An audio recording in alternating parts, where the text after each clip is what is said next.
Welcome. We are the third day of Fix, and I don't know about you, but my head is exploding with ideas and thoughts, and so I hope you've had insightful exchanges too, and that this will be additive to that experience. My name is Karen Kastner, and I will be your moderator today. I am the Secretary General for the Montreal Group. The Montreal Group is an association that fosters the exchange of best practices among PDBs that support SMEs, so focused on small and mid-sized enterprises. The Montreal Group was launched in 2012, and it was launched in Montreal, hence the name. Our mission is to really offer a global platform for collaboration and mutual learning among SME-focused development banks. We're interested in innovative, sustainable solutions to the opportunities and challenges encountered by SMEs. It's a very practical, concrete association that really unites operators of our development banks. We have, we're not large. We have 12 members, but we represent 5 continents, and we reach a large swath of geographies, socioeconomic context, which really contributes to the richness of the discussions that happen within the group. Some of our members include the Business Development Bank of Canada, which I proudly represent as well, the Development Bank of Nigeria, which is represented here, BNDES from Brazil, BPI France, and SIDF from Saudi Arabia, just to name a few. So why do we exist? Well, SMEs are the backbone of our individual economies and of the global economy. They represent approximately 90% of businesses worldwide and can contribute up to 40% of a country's national income. They are a major driver of job creation, accounting for more than 90% of employment globally. Moreover, SMEs are vital for nurturing local communities and driving economies and societies' major transitions. I often say that we, the development banks that focus on SMEs, are really working with the businesses that are responsible for executing on all the changes that we foresee and need to make. Their ability to innovate and adapt makes them essential for sustainable economic growth. But access to financing isn't always easy, and it really is one of the major constraints to their growth and contribution. The IFC estimates that 65 million firms, around 40% of SMEs in developing countries, face an unmet financing need of over $5 trillion. And the challenge is even more pronounced for entrepreneurs from underrepresented segments. For women-owned businesses, which account for roughly 1/3 of SMEs worldwide, the financing gap is estimated at $1.5 trillion globally. And that's not to even mention the businesses that don't get started because of lack of financing. It's estimated that gender parity in entrepreneurship could add $5 to $6 trillion US to the net value of the global economy, so that is significant. So why is access to financing limited? Well, it's a complex set of problems, including the characteristics of the SMEs themselves, the availability of information on these smaller businesses that really inhibits the ability to assess their creditworthiness, the collateral or lack of collateral that they may be able to pledge, and really the gaps in the financial system, which is geared to serve bigger companies just by nature. These gaps affect the ability and the appetite of financial institutions to serve SMEs at all or at reasonable prices. But we know that financing is essential to a lot of things that make for a healthy business. The ability to invest in new technologies, expand operations, enter new markets. Without it, you can't have an energized business. You can't have a business that's innovating, that is continuing to improve efficiency, and is a competitive business. So this opportunity that lies before us to provide more efficient credit access leads to a number of benefits, including increased entrepreneurship, business growth, job creation, ultimately reduces income inequality. And that's really the raison d'etre for the PDBs that serve SMEs. There's an understanding that overall SMEs are generally underfinanced. There is an understanding that SMEs are often the first to feel economic shocks, and so the development banks that serve them serve as a shock absorber to help them sustain those shocks. There's an understanding that we play a role as development banks in market creation. So trying and testing and de-risking both products, services, and approaches that maybe then are copied by commercial banks. And we also understand that we have a role in capacity building with non-financial services, building companies that have the capabilities that are then create a pipeline for commercial banks. Ultimately, we stand alongside commercial banks with a public policy and a purpose-driven mission. And that brings us to today's discussion. Empowering SMEs through innovative finance, the role of public support and development banks in advancing inclusive and sustainable growth. So really what we want to do today is simple but complex. It's to look at the challenges that SMEs face accessing financing and some of the very concrete and innovative ways that our panelists and our speakers will share that are kind of blazing the trail forward. So the first portion of the session is going to be a fireside chat, followed by a panel. And I'm so very pleased to introduce our two speakers for this first portion of our conversation. It's a really great honor to have with us the breadth and depth of expertise and experience in Rémi Rioux, CEO of Agence Française de Développement, who I'm sure you've all seen because this is probably his 100th panel. So Rémi, please join us. And Axel von Trotzenberg, Senior Managing Director for Development Policy and Partnerships at the World Bank. Welcome. Thank you so much, Axel, for joining us.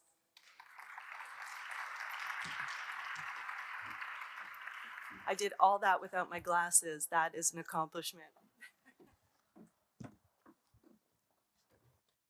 Welcome. Is that working? Okay, I think you're going to have to share the microphone, unfortunately. Yes, yes. So the first question is really quite a straightforward one, Axel. It's why is it important to support SMEs and their access to finance, and how does the World Bank make that happen? Well, good morning, everybody. Actually, Karen, thank you. You gave almost the answer already when you did the extensive introduction. Let me just mention, again, reiterate what you just said. It is the SMEs are the backbone of many economies, or of most economies. They create the majority of employment. And in that sense, we need to see that when we are dealing with developing countries and where employment is a huge issue, the job is keep in mind that, for example, in South Africa, 60% of the youth are unemployed. So what you have to then to say, well, how do you create that? Well, the public sector will not create it, but it will be the private sector. And then it will also not be the large enterprise, but the smaller enterprises. So I think that is, in a way, it's not the SMEs for the sake of it. I think what we need to say is, why do we have this type of discussions? At the end of the day, you want to create jobs and new opportunity, prosperity. And that should drive it. Then we need to think how we can support that. Governments will need then to look at the regulatory environment, the whole education system. But also what we then need to look, what can the private or what can the financial sector do? And we can do quite a bit to basically help create opportunities, but also if you are here looking as development finance institutions, we have also a joint responsibility how we can actually highlight the importance and then ultimately act in terms of financing. In our case, it's about $38 billion is related to SME financing. So, and that can sound impressive, but what is $38 billion compared to what emerging the GDP of emerging economy is probably in the order of 45, 50 trillion dollars. So all those amounts are nice. So I think I think, Remy, I have to congratulate you to see how you can actually pull a lot of national multilateral organizations together to get more focus. And I think that is what we need to keep, that maybe through the aggregation and through complementarity, you may actually get to critical mass to finance. I think that is some of the ideas that are behind it. My last plea is we need to differentiate clearly between middle income and low income countries. The middle income countries have, of course, already had a lot of develops. Often there, the financial systems are better. So that is a certain advantage. But you see also still the challenges of employment creation and also SME stimulus in economies like the South African economy. But for the low income countries, you will need more. And one of the things I want to finish with that is in the IDA, that is our concessional arm, that is the fund for the poorest countries. We have mobilized in the last round about $100 billion. Now it is about implemented. But in these negotiations, we have created the private sector window to de-risk. And actually, a good chunk of that money is going to de-risking, particularly IFC's investment on this.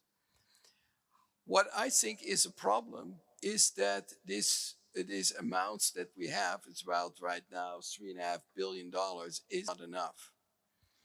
I would actually think, can actually all development banks also think of private sector windows that help de-risk investment in the most difficult areas, so that we can actually also stimulate in those environments where it is really tough and where you may need more de-risking elements.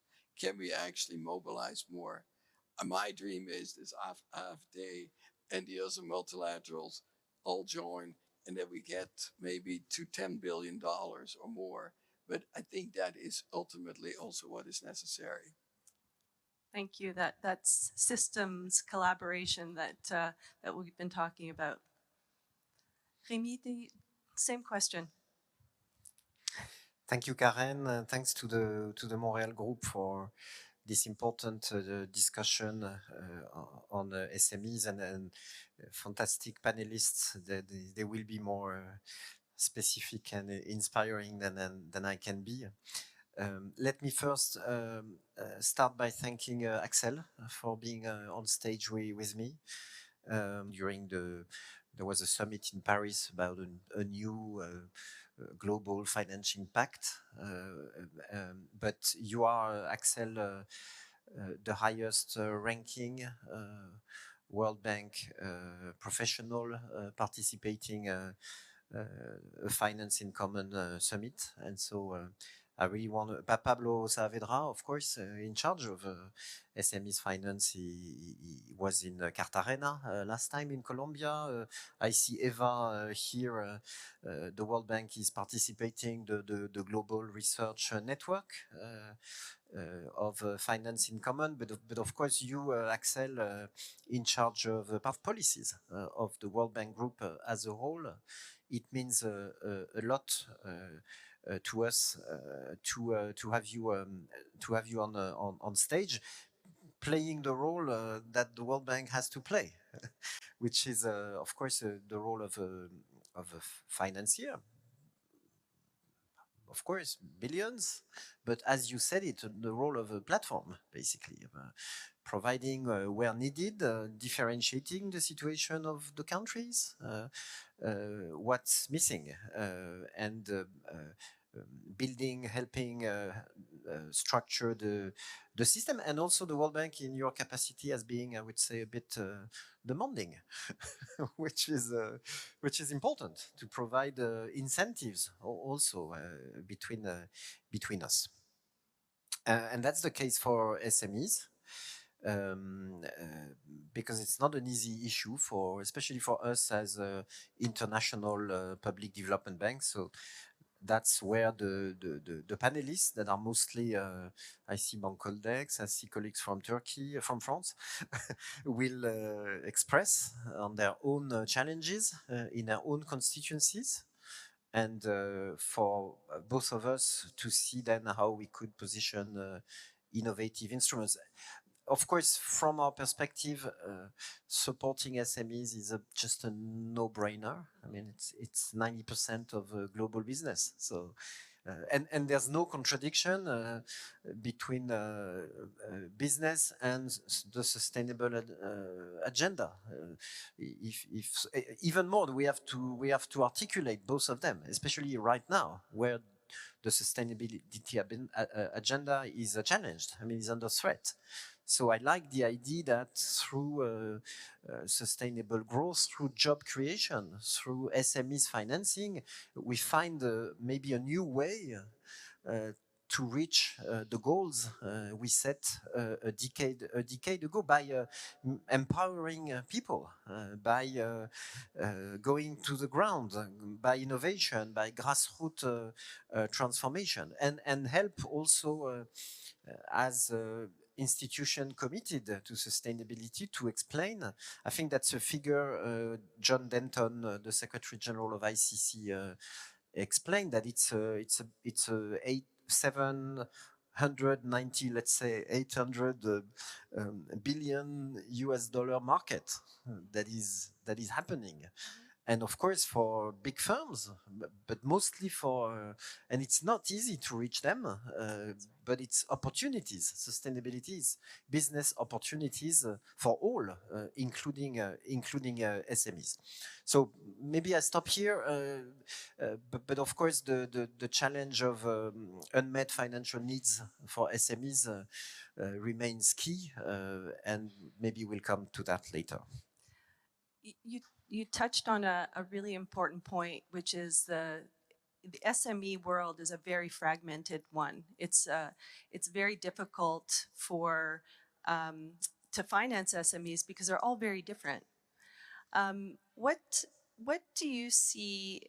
How could we ensure that SMEs are brought into the fold as it relates to gender equality, as it relates to climate, given that it's this fragmented kind of demographic of SMEs? How do we bring them into the fold?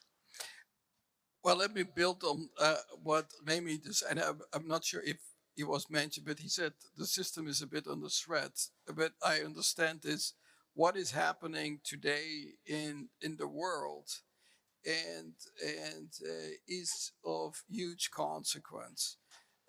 That there are massive changes are happening as we speak. Geopolitical tensions are rising, and also the expenditure shift of governments more also to defense and less on development. I think all of us here should actually wake up. Because the situation, I don't know if you wanted to indicate that, but the issue is it's serious. And that happened then, what you said about fragmentation. So everybody has the opportunity to continue as if nothing happened. I think that anybody who's thinking is out for lunch, totally out of reality. And when you are thinking that we are also not achieving the sustainable development goals, we have maybe achieved 20%, and then in 2025. So we're missing this. And then the question you have to ask, what can you actually do better on this? And I think that speaks that how you actually see how one can work towards less fragmentation. There are too many cute initiatives that have zero impact. They may be lending themselves for great photo ops, but nothing else. And what needs to be done is that one needs to rally around the core values. Do we actually achieve some of the goals to promote these SMEs that they can create job creation? But you just said also on gender equality. Why is it so? The discrimination against female entrepreneurs. Why is it still the case that so many women don't get access to financing? And so when we have it, your role is not only to actually go counter this, but also to be an advocate, to be actually clear that what we are standing for, a development institution, whether you are a national or a multilateral, is that you are not only a financier. You're not only an ATM machine, but you are also for standing for some values of national development or international development, international cooperation, international solidarity, and ultimately job creation, anything. If you forget that, then you are not a development bank. Then you are an ATM machine. And that you have to start thinking. And against this, you will need to bring the coalition. What Remy was saying about platforms, there are opportunities, but I think then you need to say, do you rally behind the values that you are promoting for development? And then I think these platforms can actually have a huge difference. So I think what we need to see is that when I think some of the core development aspirations are being questioned, it is the time that you speak up. In your national environment, in the international environment, because basically walking away, that is currently the trend. Nobody says it, and everybody think, well, I just hang on. Hang on is not enough. You need to stand up for something, and that is, in my mind, what is at stake these days. Because if you don't, and I see that with when people criticize the World Bank, that's all fine. But I would also say I have an opinion. I have also we were not created just to lay low. You are created to actually make a difference, and that is the only value added of a development bank. Nothing else. And so therefore I think we need to be very mindful that where the areas are weak, like in gender, there has to be a redoubling of efforts.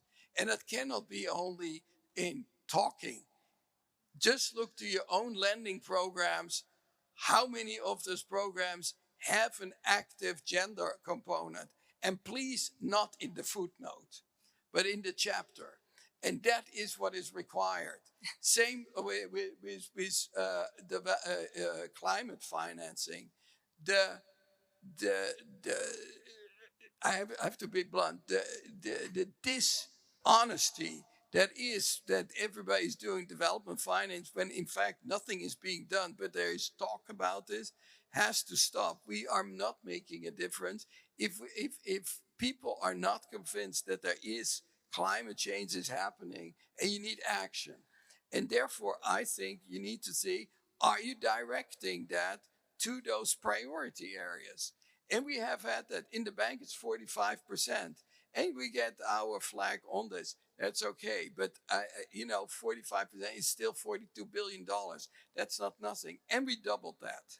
So that is what is needed. And it will be also needed from your side, namely that this is activated and not an attitude of indifference. Thank you for that. I just want to reassure you that in the context of the Montreal Group, we are seeing a lot of commitment on behalf of members to gender parity, to financing investment in climate and change.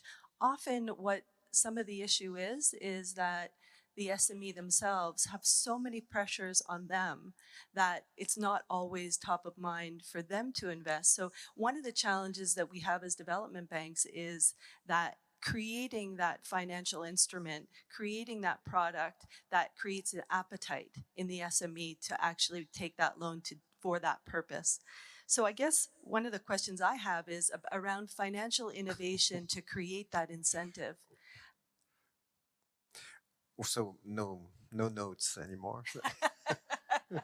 We promised you a fireside chat, and I announced you that Axel will be demanding. So now you see it, and I thank you for that, Axel. That's very precious, and also. I know you're strong, but this demand comes from a strong belief in the values, role, mission of public development banks. All of us, to revive it, to rejuvenate it. And we always have to remember that the World Bank was born when we were all bankrupt. I mean, just think that 1944, we created this institution. I mean, so we had to invent this notion of a callable capital. But, well, I know for the rating agency, but at that time, it meant that we had no capital. And we created that institution. And I remind all of you also that the first loan by the World Bank was to France for the energy sector. So that's what happened, and that's how we recovered. And true that all the colleagues in the room, all the public development banks, have always been born in times of crisis, in times of deep redefinition of the trajectories, the policies of our countries. And yes, probably we are in times of rethinking, of redefinition. And that's why so many of us are gathered in Cape Town, because we are all feeling like you, Axel, this sense of urgency, this sense that we have to stop fragmenting, this sense that we have to do our business differently, this urgency to scale, to mobilize. And it's difficult because this is not the way we are operating for now, all of us. And we think that by this dialogue, of course, not only between the public banks, but with the other stakeholders, civil society, private sector, local authorities, we can do better. And my conviction is that we need to have back the support of our constituencies, of our country. And that's where the articulation between international organizations like, the World Bank, somehow AFD, and national entities is so important to revive, gives the full meaning of what we are doing, which is this agenda we agreed on. And probably to come to your question, Karen, the SMEs financing is a good issue to demonstrate that we can do better and the meaning of it. And here, of course, I think maybe colleagues from BPI France are in the room. I see Papa Amadou. We can share the French experience that is both in financing our own SMEs, and we created only 13 years ago. I was the chief of staff of the finance minister creating BPI France, a special institution because there was a market failure in France for SMEs financing. And BPI France made a splendid journey contribution to the French economy for now more than a decade, and we are following suit. Thank you, Papa Amadou, trying to help when the market failure, and especially in low-income countries, to see, well, could we complement the markets by sometimes an instrument, a public instrument, and also keep in mind that it's clearly stated in the reference book we launched for consultation this morning that SMEs financing is the core of the mission of all the public development banks. I mean, there are 130 in the world specialized in SMEs financing. And many of us more generalist, flexible, well, you've heard the figures from Axel. It's a key component, priority area for our activities.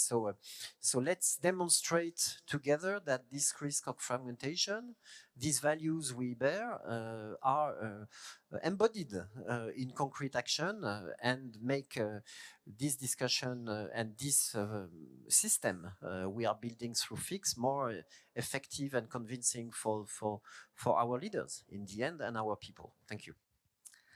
Thank you so much. That the messaging is clear, strong, firm. So we really appreciate it. It's a wonderful way to launch our panel of development banks that are going to be talking about the products and services and how we innovate to better serve this tier of the market, which, as I said, is so important to execute on all of the big objectives that we have. So before we thank you, and I'd like to invite our panelists up because we have a mandatory photo that we're going to take with you, if that's all right. Photo up.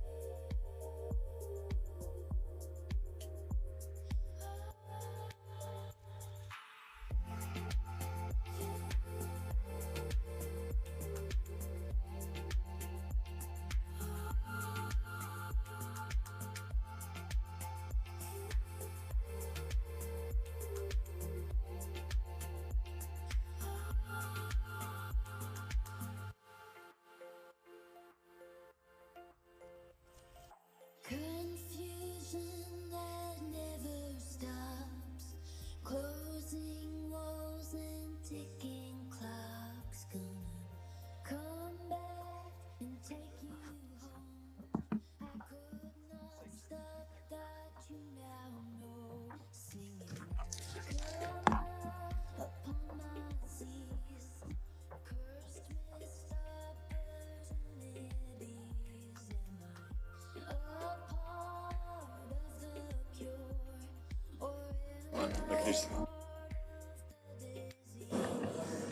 Okay, part two.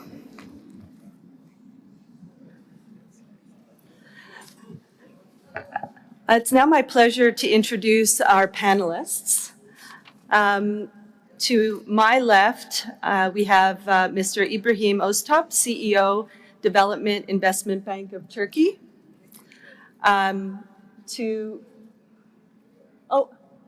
We're going to stay.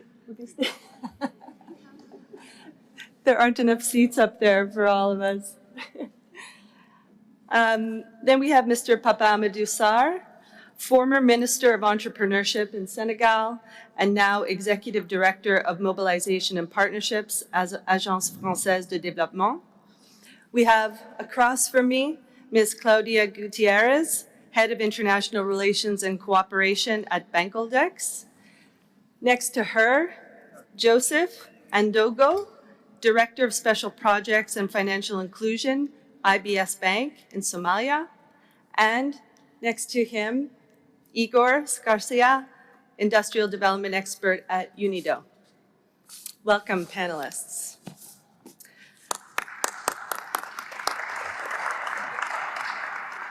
So we're going to jump right into it with a round of questions, and really it is the opportunity for us to kind of drill down into the specific products and services that our expert panelists have found to be successful in reaching SMEs in their countries.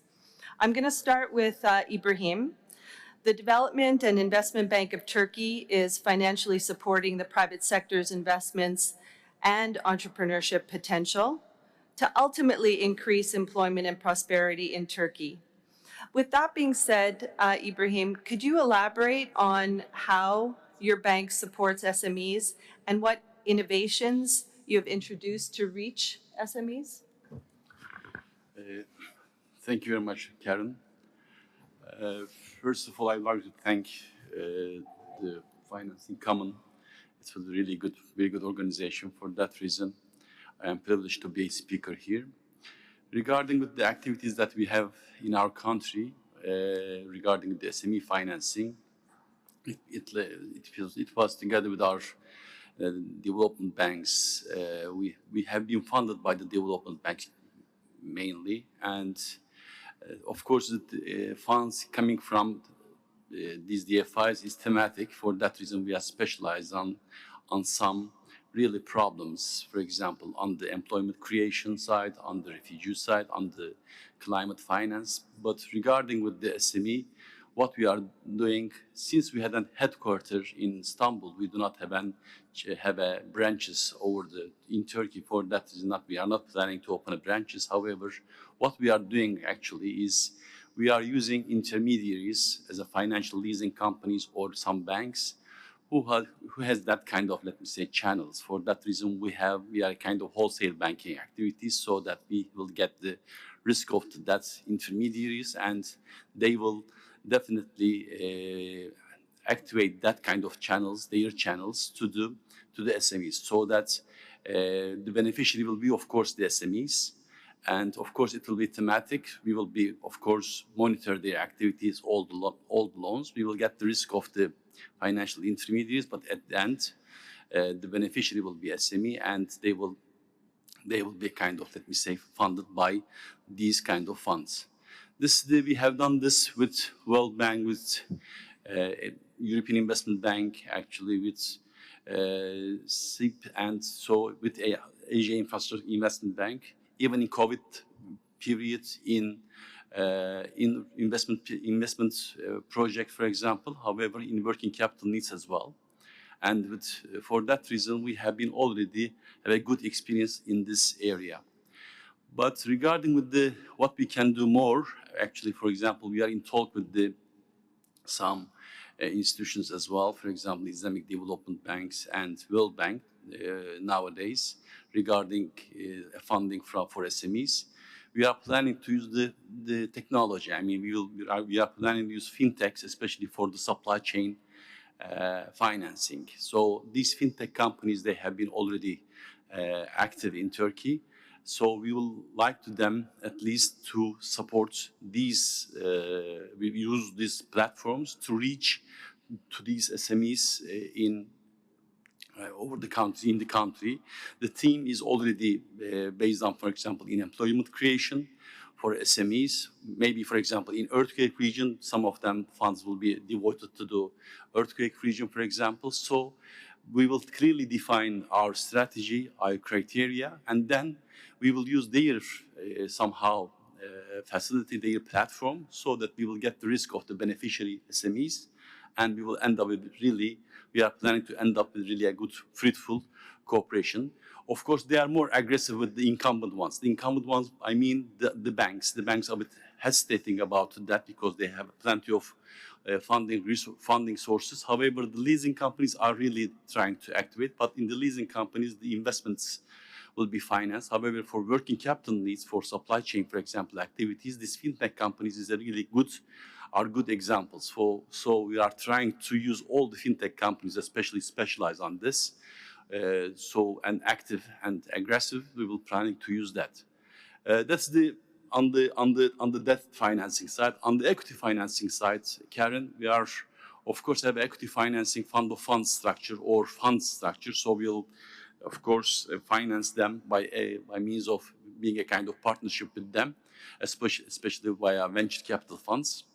Of course, we have been somehow in some LPs, in some funds who has been specialized on technology and SME, or we will be directly co-investors with some investors in the SME and in the technology. So plus debt financing, equity financing, we are very actively and trying to innovate ourselves so that we will innovate some instruments so that we can reach these SMEs. Thank you so much, Ibrahim. I think what you've just talked about is really, really important. And it relates back to this idea that, you know, it's a challenge to really serve and reach SMEs because they are all very different. And a lot of the innovation not only happens in the product and the service, but also the delivery channel that you use, because it could be a real benefit depending upon the delivery channel, in that that provider knows the SME better, so it helps you assess risk, but also the SME may have a relationship with that provider that your bank will not or may never have. So it's a reach play too. So really important. Thank you for sharing that. I'm going to go to Papasar. You know, part of helping SMEs to grow is being able to assess their creditworthiness.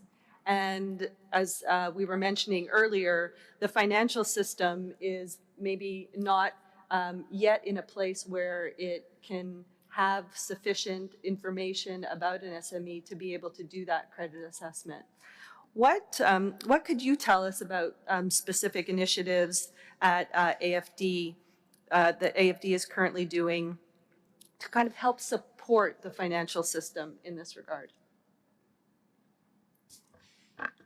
Thank you, Karen. I would like to first of all thank as well the teams that have been working together with the Development Bank of Southern Africa and the IIB to set up this meeting, which is leading to this end. And very pleased to be in the panel after our CEO and Axel made bold statements, and no need for me to come back to all the constraints and opportunities you've mentioned about the importance of financing SMEs. And I'm gonna, as you said, give you a couple of examples of initiatives and how you make it happen. But based also on my background, we'll focus on low-income countries in Sub-Saharan Africa, mainly, where we have, together with BPI France, our CEO was mentioning, an initiative called Choose Africa, launched by President Macron in 2018. One of the things, as you mentioned, and everyone is agreed with that, is access to finance for SMEs and startups in small, which for small and medium-sized enterprises in low-income countries is a burden. And you've mentioned it as well, with a particular focus on women and youth who cannot have access to those financial instruments because of the lack of collateral, the lack of guarantees, and all types of constraints that make it difficult for them to have access to financing.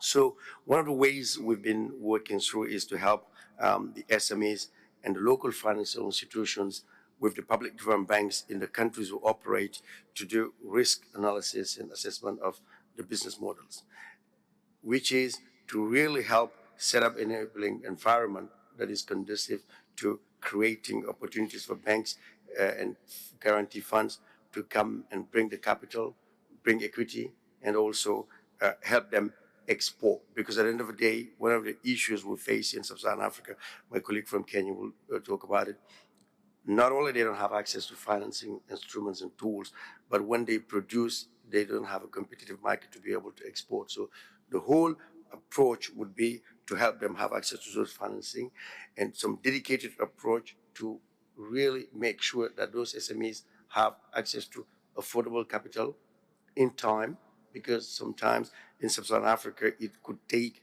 6 months or a year for banks to respond to SMEs in terms of financing, and it prevent them from having access to the markets they want to have, especially the ones that are working with governments. Capacity building is also essential for those, not only financial institutions that finance the SMEs, but also the SMEs themselves. Sometimes they need to adapt to be qualitative and to be able to have access to those guarantee funds. Axel was mentioning, he's gone, I think, but the World Bank is here. In my experience in Sub-Saharan Africa, it's not to criticize a bank, but the IFC model of lending some of those private sector entities. It's the same for us as well. Sometimes it's critical and difficult for those small and medium-sized enterprises to have access to those loans or equity, because from time it starts from 5 million euros plus, where the needs are really, because I'm not going to compare to Turkey because let's say more an emerging economy, they would need 10K, 20K, 100K, up to €1 million for those niches. And then that's where, for us, the importance of building coalitions with institutions locally, like the African Development Bank, but also with local led banks like BOAD, West African Development Banks, and other national development banks in charge of SMEs, agriculture, etc. Our teams give them lines of credits, lines of guarantees, and portfolio guarantees that make it easier to be able to give those lines of credit adapted, short term, but also what is important, to work on the maturity and see how to help those female and young entrepreneurs have access to those credits and make it operational and help structure the whole economy around it. Because again, I'm going to stop there. The more those SMEs have access to those financing, the more job creation happen, the more prosperity, and the more grace for the economy.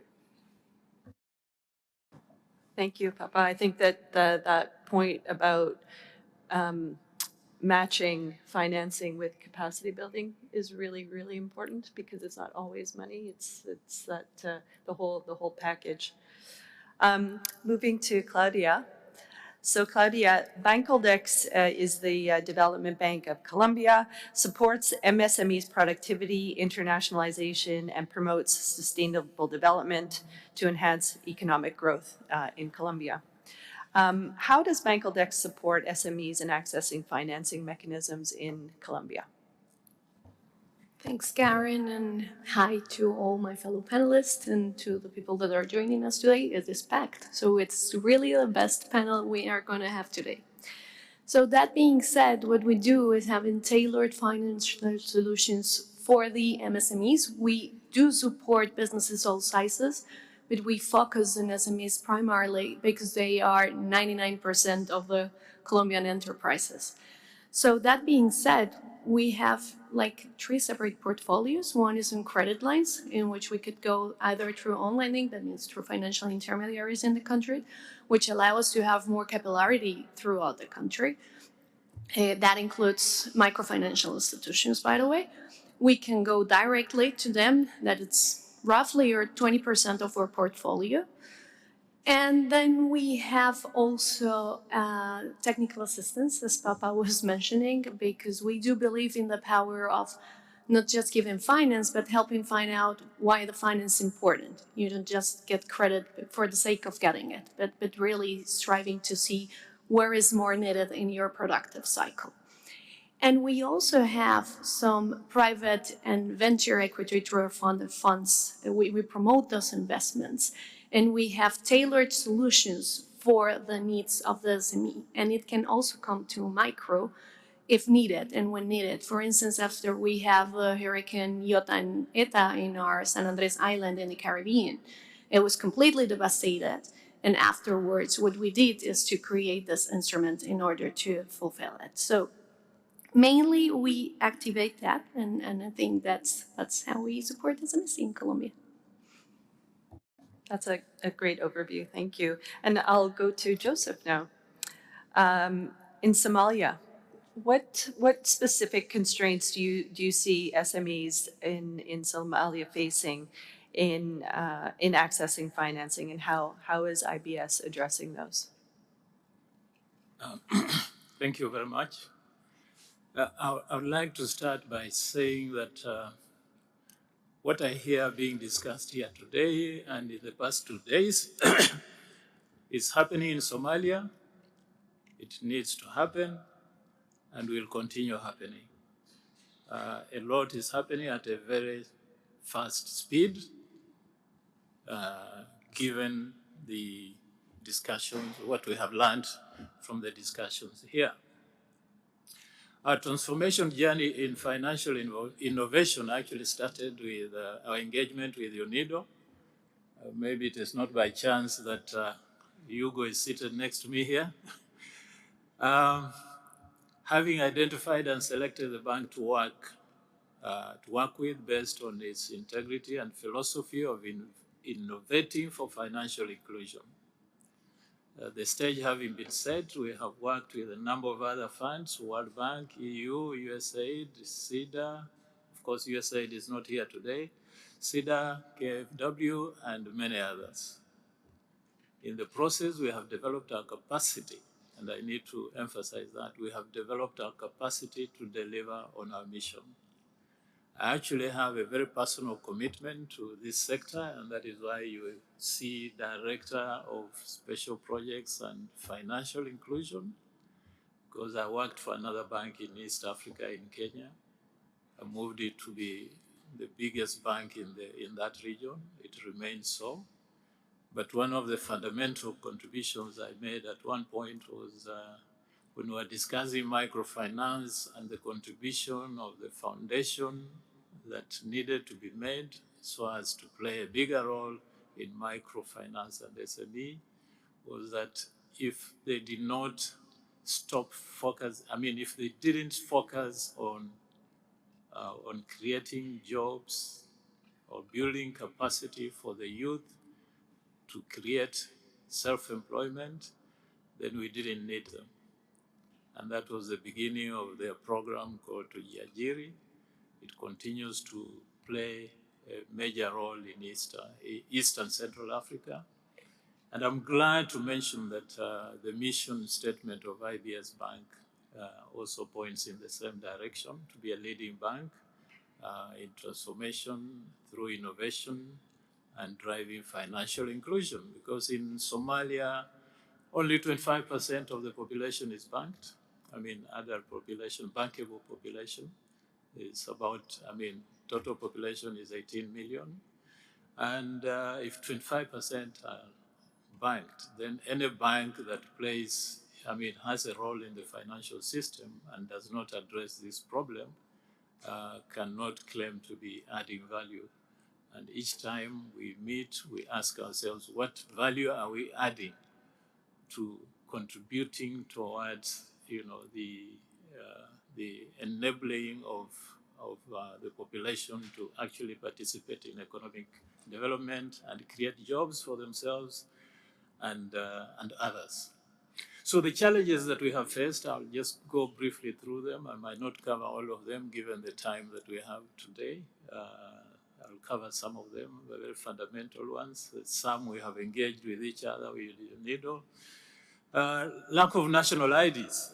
Somalia has for a long time not had national IDs, and yet it's a requirement for you to open an account as a KYC. So we use national birth certificates. At least Central Bank was gracious enough to allow us to do this, and the county governments or regional governments and municipalities are able to support various individuals who want to participate or look for loans or open accounts to deliver the birth certificates, because in any case, they are the ones who are local. They know who these people are, where they were born, who their fathers and mothers are. So we accept the national birth certificates for this particular segment. Of course, for other segments, even in the SME, we probably go further to ask for, if it is a limited company, for articles of association.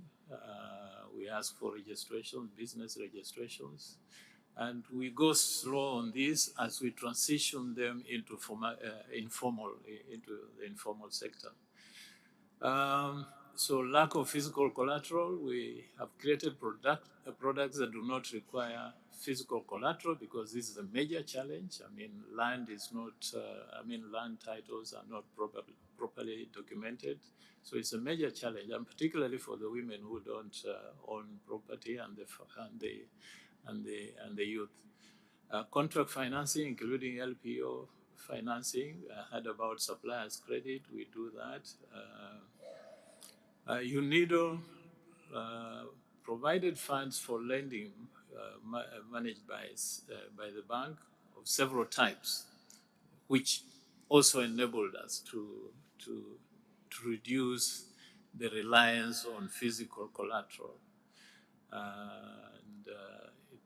They placed a fund within IBS, a revolving fund. So we had it revolving every 2 years or within 1 year, depending on how fast the borrowers paid. We have had incentive fund for green energy to promote adoption of green energy with UNIDO. This involves giving out the loans at no interest. In Islamic banking, we call it profit, at no interest rate. We have also had the youth coming from business incubation centers, also supported by UNIDO after various discussions with us. A program for startups for the youth with partial grant so as to de-risk, because these are startups, so as to de-risk them and enable the funds to be disbursed to them and they repay. So these are some of the initiatives that have actually addressed the issue of collateral. We reduced it substantially to 75% for this engagement. In the grant facility, no collateral is required. We dealt with cost of funding, and my friend Hugo was very aggressive on this, because he said we must have a product that actually ensures that the cost of funding is addressed. We addressed it successfully. Tenure was also a problem because in Somalia, at that time, we were lending 6 months, 1 year, and we were approaching 2 years, and things were moving very fast from the demand side. The minute we signed the agreements, the customers that we went to said, we don't want the 2 years, don't bring it here, we want 3 years. We had to think very fast and say, the agreement is signed, you can't change that with the supply departments. What do we do here? So IBS had to be very flexible and say, we'll do 3 years, so we'll return the fund within 2 years, but the extra 1 year will take up what is remaining and fund it. So we were we innovated on the spot. So it's very interesting to go through this kind of discussion. Lack of markets is another problem, because even the youth, for them to actually venture into business, they want to know where they're going to sell. The women also, they want to know. Apart from going to the markets, if they want to scale up to SMEs, they want to know that they can go beyond borders and supply to various people. So we support them by organizing buyers, schools, hospitals, hotels, aggregators, manufacturers, and so on, to reduce the risk of failure due to lack of market. Somebody mentioned export market, and I'm glad UNIDO has organized for the beneficiaries that we actually funded in their project. They have organized trips to, say, Europe for those businesses, to be able to enable them to meet their customers, the importers, and also to meet other businesses within those areas, to sort of benchmark on standards and so on, and get inspired to do better. Now, on the sustainability side, we are adopting this model of creating clubs of the SMEs so that we can also arrange on our own, together with those SMEs that we fund, to be able to organize those kind of trips so that they can meet other businesses outside the country, within the region, to benchmark and also to sign up on orders. Yeah, shall I stop there? It's plenty. I see Igor eagerly waiting to... Lack of business skills, lack of business skills, literacy, levels. So we work together to.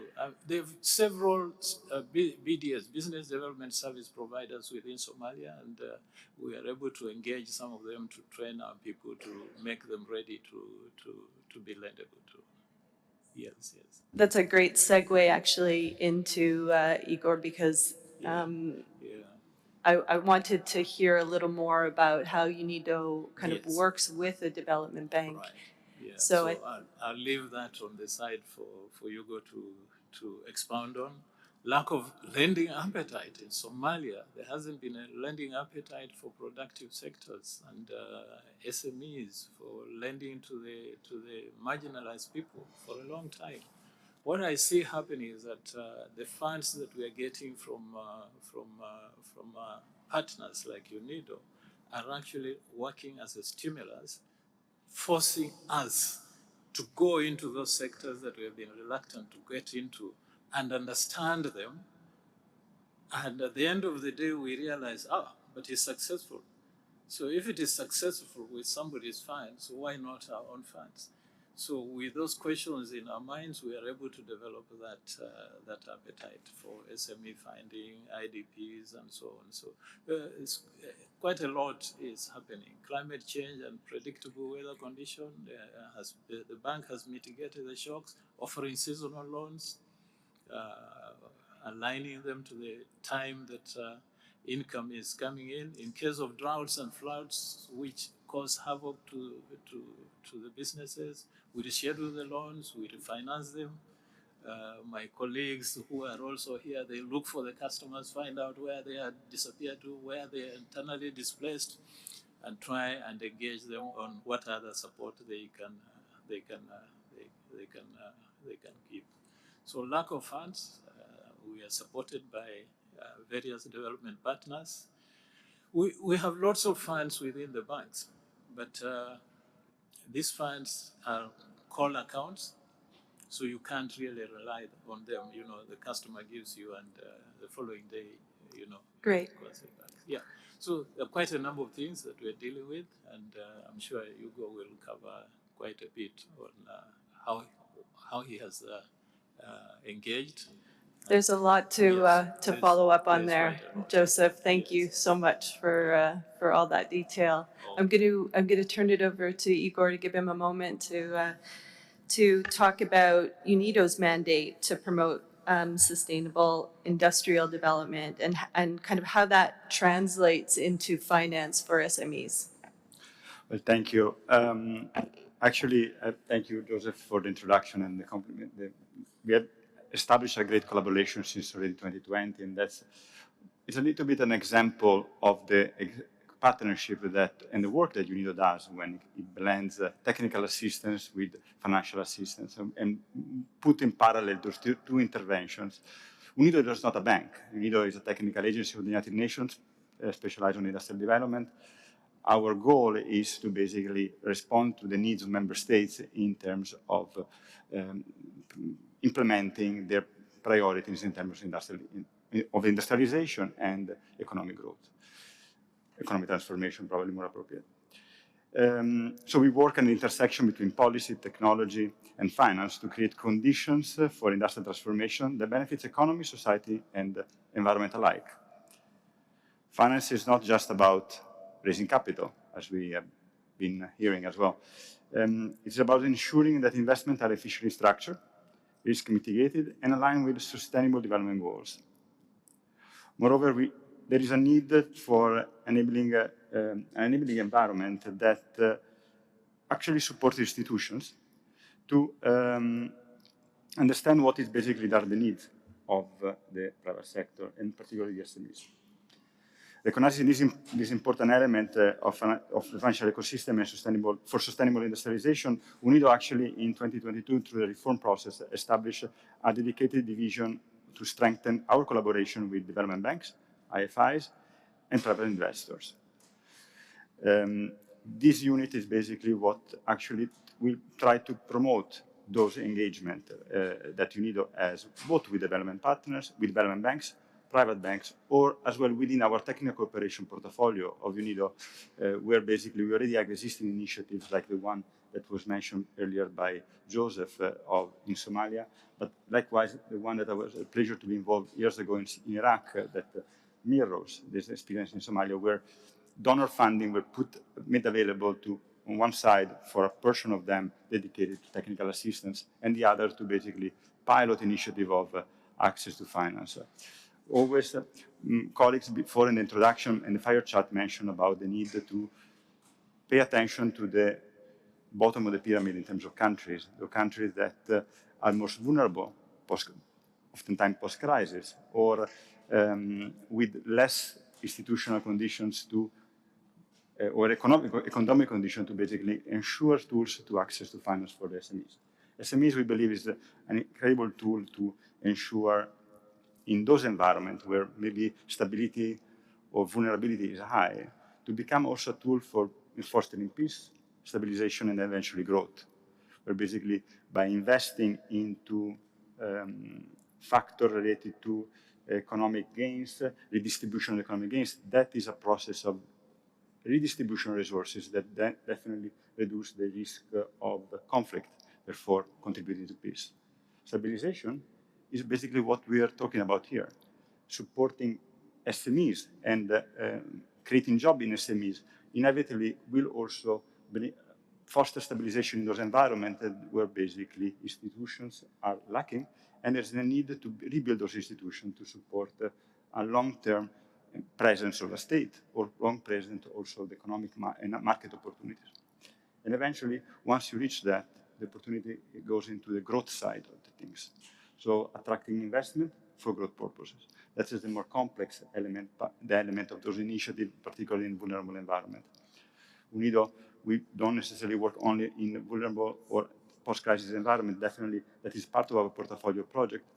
Initiatives are definitely focused also in countries, middle-income countries, where those elements of transitional tools for supporting investment in SMEs, industrial SMEs, is particularly critical. The work, of course, works on the level of productive sectors. So trying to also foster the conversation that was mentioned earlier, Joseph, to focus on SMEs that are in the productive sector against those that are maybe in more easily approachable by the banks on trade financing. Trade financing for banks, especially for those banks that are putting their first foot in the market, are the easy entry point. They is a quick circulation of capital, less risk. The need is to basically accompany banks that are maybe starting their operation in more vulnerable settings to build a much more better understanding of what are the opportunities in creating jobs and economic opportunities in productive activities. Thank you. Thank you so much, Igor. Oh, I'd like to go back to Claudia. You gave us a very general overview of Bancoldex, but what are some of the innovations that you've introduced to help increase access to financing for SMEs? Thanks, Karen. So I'm going to take a step back just to share with you how we have a sustainability strategy in which this incorporates. So our sustainability strategy in a nutshell has 3 pillars, one for green growth, one for culture and sustainable tourism, and one for sustainable inclusion. And that means that, as I was saying, we have credit lines, and these credit lines, with the help of actually 2 of our allies are sitting here with us today. When we have better allies, we do give better conditions to them. But I think we totally share that view that financing is not the only thing that we can do. So there's where we can strive to actually strengthen also the channels. And there's one innovation I'd like to share with you all today, and it's Neocredito. What is Neocredito? Neocredito is a digital platform that we created in order to link both the credit needs of especially micro businesses with financial offerings so that they could have one offer in just one simple platform. It's really easy. What we try to do here is has 4 steps. So we tell the micro businesses just register. That's step number 1. Then please share with us your documentation and the credit amount that you need in very simple language, because that's important. No, not saying, oh, now we're going to do a due diligence about you. No, we just need to know your financial situation, what's your status at home, who are you supporting, what are your other incomes. And that way we simplify the documentation and we accompany them with either webinars or going to regions in order to actually fulfill those formats. Once we're there, So the third step is actually to receive and compare the offerings. Sometimes they have 3, sometimes they have 10. And what do they get? Because they see openly what one microfinance institution is offering against the other one. So once we have already talked about what are their needs, they do choose which is the best offering that accommodates to their specific business needs, either if it's a person selling coffee on the street or if they have a small shop in the corner selling bread. So regardless of that. And the fourth step is, like I said, make the decision. So, and the whole narrative behind it is help us and help our financial intermediaries with what will be helpful for you. You know, you're not just fulfilling a requirement, you're helping us with documents and you're going to be striving. What have we achieved until now with that? We have over 23,000 micro entrepreneurs registered in our platform. For that, roughly the 23-24% have already received credit. That has been in 2 years, sort of $2 million, if I put it in pesos. And let's say $2 million may not sound like a lot, but we're talking about micro businesses here, which tickets in Colombia are, I don't know, in average $1,000. So it's really a huge impact that it's saying. And now what we have been doing is actually gathering some more financial allies, you know, together we'll achieve more sort of situation. So we have now 28, like I was saying. From those that have been receiving credit, 49% are women entrepreneurs and 21% are receiving for the very first time their productive credit, which is something we can really strive to, you know, broaden throughout the country. And what happens to those that haven't been getting offers is the other thing. And I turn back to you again, Papa, because it's the importance of technical assistance. We give tailored technical assistance in order to fulfill those gaps, you know, when you're missing that final step in order to access that, so that the next time, and when you have been already registered, you actually come there. And we did last year, I believe it was, we had this wonderful program in which we invited specifically from those ones that were already registered. We had more than 300 roughly that we accompanied, so that in the next time they could get the credit within the platform. So that's something to share with you today. Channel innovation, love it. Very practical. Okay, well, I think just to do a time check, we are, I think it's a good note to end on, actually. Very concrete, and the combination of comments that I've heard really are a combination or reinforce that we are all, as development banks, development institutions, very mission driven, and yet there continue to be innovations in terms of the way that we're reaching entrepreneurs and SMEs in our countries, which is what we need to do. I want to thank all of the panelists, so Claudia, Joseph, Igor, Ibrahim, and Papa. And I'm now going to turn it over to Gunther Baker, Managing Director of the Directorate of SDG Innovation and Economic Transformation at UNIDO. And he's going to share with us some insights and concluding remarks on the panel and the fireside chat.